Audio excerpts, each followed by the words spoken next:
You are listening to Salty Believer Unscripted. This is Salty Believer Unscripted. I'm Josiah Walker. I'm Brian Catherman. And today I want to talk about pastors.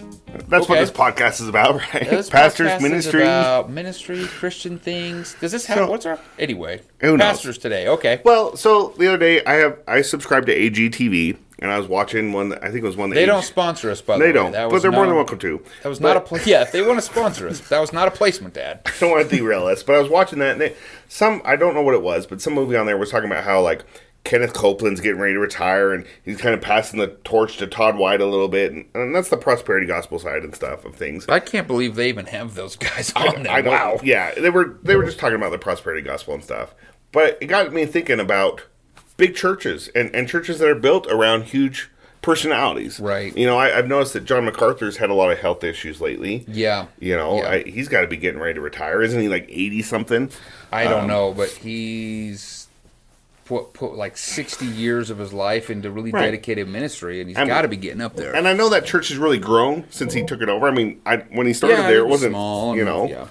Some of that social media and stuff, and there's other people, you know, celebrity televangelist type people. David Jeremiah, isn't he kind of getting ready to retire? He's up there in age. He's getting John up there. John Piper retired a while back. John Piper just retired. Alistair Begg's got to be getting somewhere up there, right? He's, you know, I don't know. So what do you do if you have a large church or a church is Mark Dever? He's going to want to retire at some point, right? What do you do if a church has kind of grown under a pastor's leadership or become huge, and that pastor's his time is starting to end? Like, is the church going to end up shrinking because he leaves, or you know, what does that look like? What do you do? And okay, well, you said a few things that I think we need to dissect this into different categories. Sure. So the first thing you said is, what do you do when the church is built around the celebrity? Let's start there. Because some of these churches, they grew, right, but they weren't built around the celebrity, so they might have better systems in place, or they might be. Yeah. But I'm going to use an example of a church built around a celebrity that I followed from obscurity to. I didn't follow all the way into the implosion. I gave up before that, but okay. But Mark Driscoll, Mars Hill, right? Sure. They built that whole thing was kind of built around his persona a little bit. Yeah, his bigger, larger than life thing. His preaching, because that's when you start getting the screen things, and then the campus pastors are kind of cronies of that thing, or whatever it is, and it has a personality that when you say Mars Hill. I mean, you only think Driscoll. You think Mark Driscoll. You don't think of the church. You don't think of the rest of the people, the bride of Christ. You think of that big personality, right. which is the case with some of these churches. But the funny thing is, a lot of these churches, if I were to, which I think is a good thing, if I were to throw the pastor's name out, you might not even know the name of the church. Sure. I mean, like David Platt, I can never remember the name of his church. Right. I don't know. I was just going to say. Capital is Mark Dever. Yeah. But John Piper, if you were to ask people. I think it was something Bethlehem. But the only reason I know that is because I've watched a lot of John Piper because he has some other ministry stuff, right? So you would immediately go to Design. But Matt Chandler is the Village Church. The Village. So you don't immediately jump to something with Chandler, but like with Alistair Begg, you're not thinking of the church, right? No. You're thinking of his other ministries. Right. Truth for Life. Right. So that maybe there are other ministries built around them, but maybe the church isn't as much. Hard to say. But when you said stuff like Mars Hill, it was Mark Driscoll. 100%. I mean, nobody even questioned. And they had campus pastors. They had different locations. Multiple churches. Right? Yeah. And so, that was really evident when the thing imploded. Right. And it was all intrinsically tied to Mark. They couldn't get out from underneath it. Sure. And so sometimes you build it around a personality, and church plants could really fall victim to this. I'm glad we've worked hard not to get into this, but even the internal systems are built around that personality, and even the various stuff, right? So some churches, like the lead pastor's name's on the property or something. Right. Whatever. But when you build around that personality, the personality is the anchor on it, and when the personality is gone, it's nearly impossible to fix it. So let's say that person dies, or I mean, that moral failure is one thing, because that sounds like that kind of led to a lot of corruption in the Marty Hill situation. Right. But let's just say that John MacArthur gets ready to retire or whatever. I mean, he built that church up. Is it guaranteed to shrink because he's gone? Because I don't think that while that church depends on his personality right now, I I don't think the church was built around his personality. So let's imagine like a church plant that's built around a famous guy. Sure. Famous guy leverages his fame in whatever way to plant a church. To get resources. Yeah, tons of and then all of a sudden it's like famous, Greer, maybe? Famous guy's church. He's famous. Right? But he's not, I mean, he's not playing a church. But, right. So instead of a guy coming up through a church where the church comes up with him, right? Yeah. Like, so some of those folks with John MacArthur, they've been with him since he got hired there. Right. Right? And some of those, they've grown with him. He's grown with them. He's shepherded them. That's different than, we got a famous guy, we're building a church around him. That's a great point, because I know an evangelist, famous guy type person, who is starting a church, and it looks like it's really built around him and who he is. Yeah, right? So, okay, so that's why I mean there's two categories. Well, I get that's that. the church that's built around the famous guy. Right. Right? And things implode, and the famous guy goes somewhere else, starts over, does something else. Okay, but now let's take, I don't know all of John MacArthur's history, but John Piper, or these guys pastored in the same church forever. Yeah. Right? And nobody knew who they were when they started pastoring those churches, for the most part. Okay, so they've grown up with the church, and the ministry has really exploded. Right. If they've put mechanisms in place in the church will do fine. Now, the world all looks in on these churches, and I feel bad for these churches. Like on some level, all these people come and listen to the sermon, but they're not connected, they're not plugged in, they're not part of that faith family, and hopefully those individuals, hopefully John MacArthur and Alistair Begg and all these people are pouring into that congregation, right? Yeah. Kevin DeYoung, you hope that he's pouring into the congregation. The congregation knows him, and he's pouring into the others who are ministering. So, for example, I think when John Piper retired, there was a transition plan and whatever. When you see Kevin DeYoung is not old and moving on soon, but you can tell there's a number of other guys there, because if you tune in from outside, if you're an outside observer into the church, you're seeing different people preach at the evening thing and then sometimes a morning thing and whatever, and you kind of go, when you're an outsider, and I'll just confess this, like, oh, I don't know who this guy is, so whatever. So then you just turn it off, Then you turn it off, right? What if it's a faithful dude? It could be, and sometimes I listen, I really do, and I've learned a lot from wow, these guys are good. But obviously the church knows who those people are. The church is being cared for those people. And so in those circumstances, you kind of have to go, man, I bet this thing keeps going. And it might not have the world. Sure. I mean, John MacArthur has got this voice that goes out to all sorts of people and everybody. And you know what? When he's not there, the church is not going to feel that. But the question is the church going to feel shepherded, cared for? Do they have systems in place? And maybe the whole world stops watching. Like, how many people are tuning in to whoever replaced John Piper? Okay, now I think they might have had a switch now. I think the guy that replaced him isn't there now. Maybe some stumble. I don't know. And that's going to be a hard job anyways. I mean, to replace a big guy like that. You're coming in on the heels of that? We're not a huge church, but you just took a sabbatical in January, and I spent the whole month going to every visitor, hey, please come back. The main guy's coming back. Don't leave because I preached today. But that's not how it should be. I mean, no offense, but that's definitely not how it should be. It should be, this church is about the message of Christ, and it's not about our main guy. And this isn't a 21st century problem. I mean, this has happened throughout history, right? Apollos. Charles Spurgeon. No, I was going all the way back to New Testament. Apollos is preaching in Corinth. Oh, I follow Apollos. I follow Paul. I mean, that's the whole conversation. They're celebrity dudes. Paul's like, whoa, no. Right. Right? But this is a reality. And then you went to who? Spurgeon? So Spurgeon, I mean, how do you follow... How do you follow that guy? And he didn't start out in a huge church, but it ended up It grows. And part of this is it grows around them in that ministry. Same with Martin Lloyd-Jones. Yep. Absolutely, yeah. And that ebbed and flowed. That grew, it went down. It grew, and war, and then what's going on there now? And you make a really good point, too. It's hard when it's... You got to examine, is it the pastor and built around the pastor and the type of pastor it is? Because we have such a diverse group of pastors. We have faithful pastors who have huge churches, and then we have pastors that aren't really teaching a faithful message necessarily, who have huge churches, right? Yeah. When Joel Osteen retires, are they going to sell that event center back to somebody else? I can't imagine who somebody else. And some of these television guys aren't necessarily.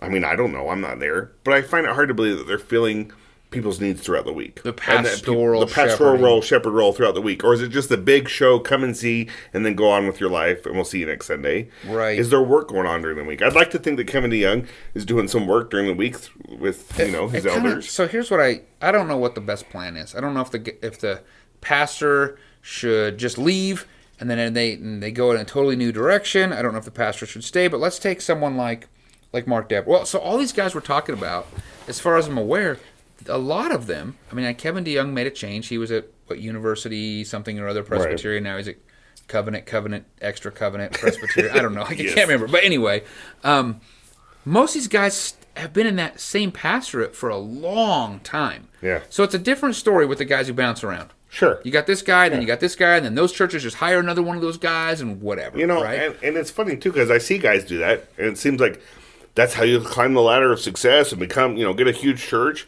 But there's something to be said for these guys who are just faithful in the same spot. I heard, and I can't remember if maybe it was a conference, maybe it was in a podcast. I don't know. Maybe it was at the pastor's conference here when he was here. But I remember hearing Mark Dever talk about when he came for his job, kind of an interview, and they were looking at the call.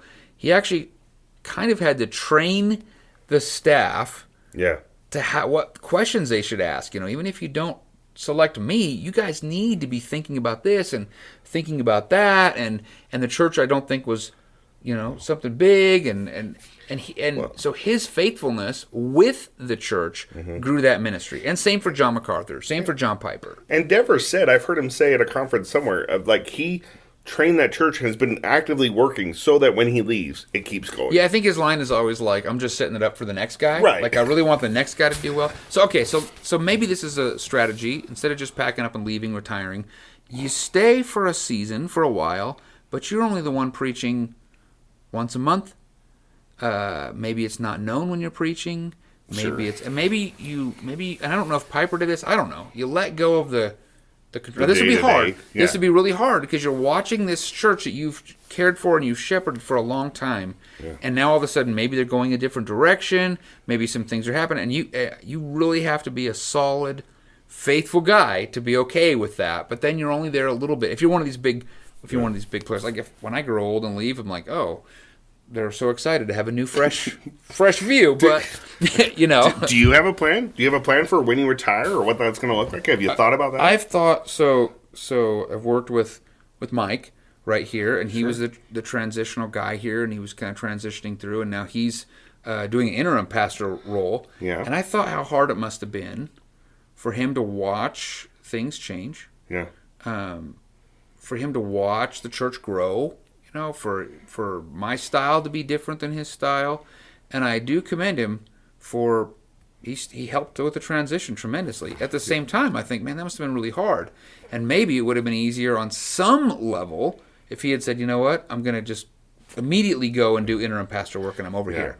At the same time, that might have made some things easier. Sure. But it would have made other things harder. Right. So, and nobody knows who me and Mike are. Even in the church, so we're talking about small church, coming out of COVID, merging two things. Sure.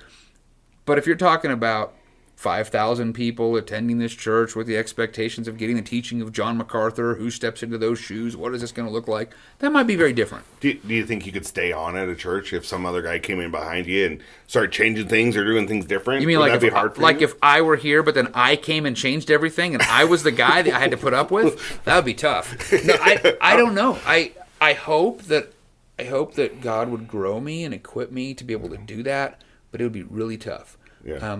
Because you have a lot of ownership in this. You're shepherding people. You're caring for people. You're watching. But I think this is where the Bible has a good answer for this. Plurality of elders. Okay. Right? And we see that when they gather the elders from Ephesus, and it's plural. And you see there's a biblical argument for the plurality of elders. I'm not going to make that argument right now. But if you have a plurality of elders, and you actually are able to start allowing some of those other elders to really do more. Right, I'm thinking of another church here in our area that has a guy that's probably coming, 5 years into, 3 years, 8 years, I don't know. He's coming up on retirement. Okay. And at some point. And Gateway's D-Min program, Dr. Wilson, same sort of thing. And so what happens is you really build up those guys. Sure. You really pour into those guys. And so Dr. Wilson, I heard him say, he's doing ministry today that will have its greatest fruit 50 years from now. Wow. He's pouring into the guys who will be in his place someday. I didn't think about that. I thought the saying would be, I'm doing ministry today that's going to, you'll see it in 10 years. But no, it's still, these guys that he's training now still have to grow and mature. And just lots. Wow. He's working on ministry that will surpass his life. Interesting. Right? And so that takes a lot of personal awareness. That takes a lot of humility. And I don't know how well that's going for those guys, but I mean, these guys are good guys. Yeah. But you also have to say, okay, what are the big things I'm going to work on? Right. I'm equipping these guys to make the various necessary changes, to do the things they need to do, opposed to do the things the way I did them. I've worked with somebody, and it was, you come along, you watch me do this, then when I'm out of here, you do it the way I did it. Well, I'm not. Well, come on, that's not really letting God use the gifts He gives different people to do things. So.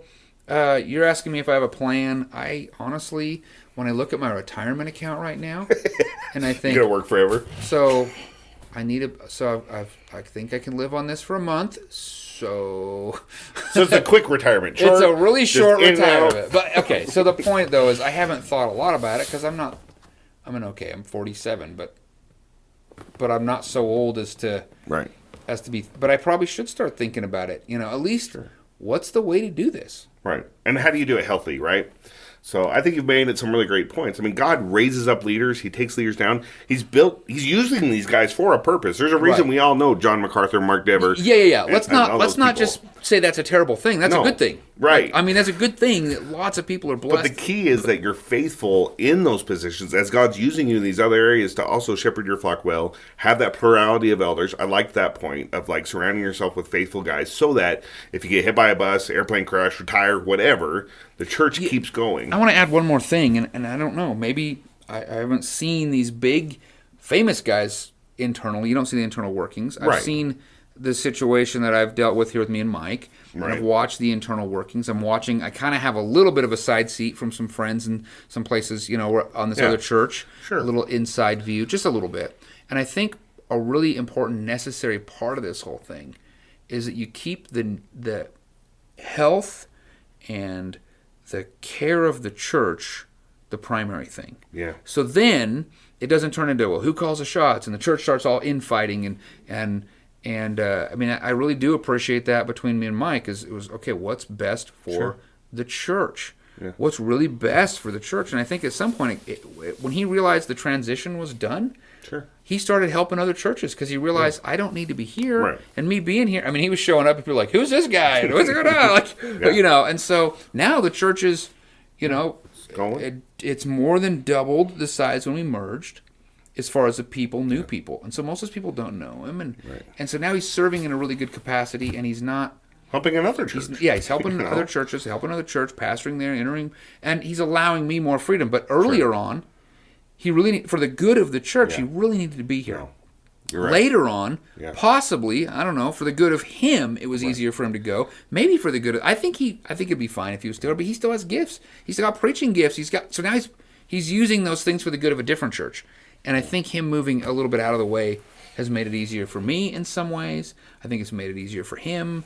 He's not here to talk about that, but we kept it from the very beginning. The first conversations, it was what's good for this church. Right.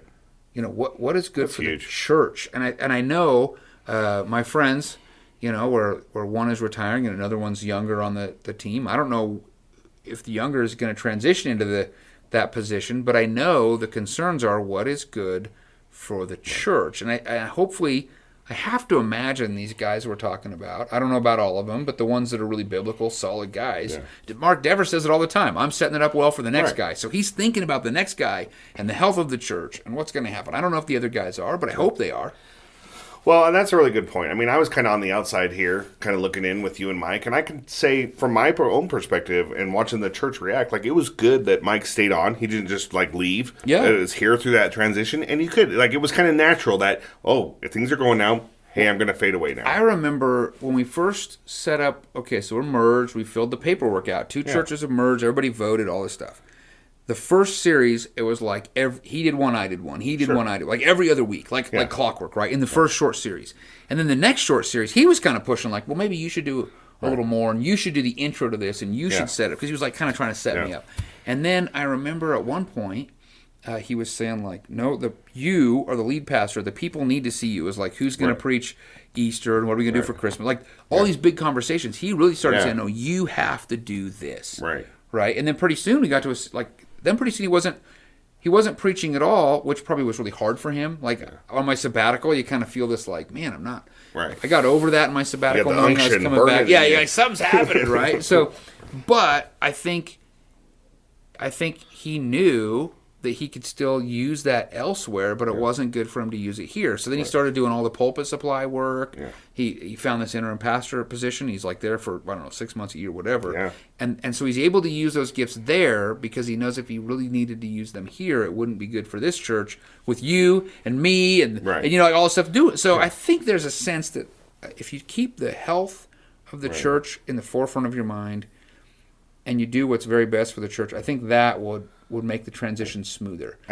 Right? Like you don't want to see a bunch of infighting, and you don't want to see you don't want to see the church implode. And obviously, there probably are going to be disagreements. If somebody's coming in behind you, they're going to do things different than you, and you're going to get irritated by that. Could you imagine? Could you imagine? I don't know. I mean, how hard would it be to come in and say, okay, I know John MacArthur, I know Pastor John was always doing this, but we're going to do that, and everybody goes, oh, good idea, and that's or the church grows after you leave, whatever.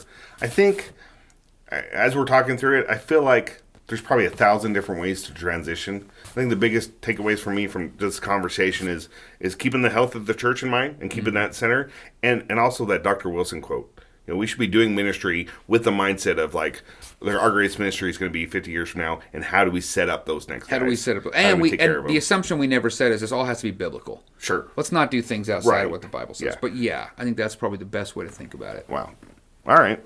Well, I hope this was helpful for you. Maybe you have some thoughts on transitions, or you've gone through this process. Or if you're a pastor and you've gone through it, SaltyBeliever.com. We want to talk to you. Contact us. Wait, we have an email. We do have an email. We have an email. SaltyBeliever@gmail.com? SaltyBeliever. Or is it SaltyBeliever Unscripted? Ooh. We don't even know. SaltyBeliever. We just set up, right? So I think it's SaltyBeliever@gmail.com. SaltyBeliever@gmail.com. Try that out. If it doesn't work, go to SaltyBeliever.com, fill out the contact form, and let us know that email doesn't work. All right, awesome. Until next time. Thank you for listening. Find more information at SaltyBeliever.com.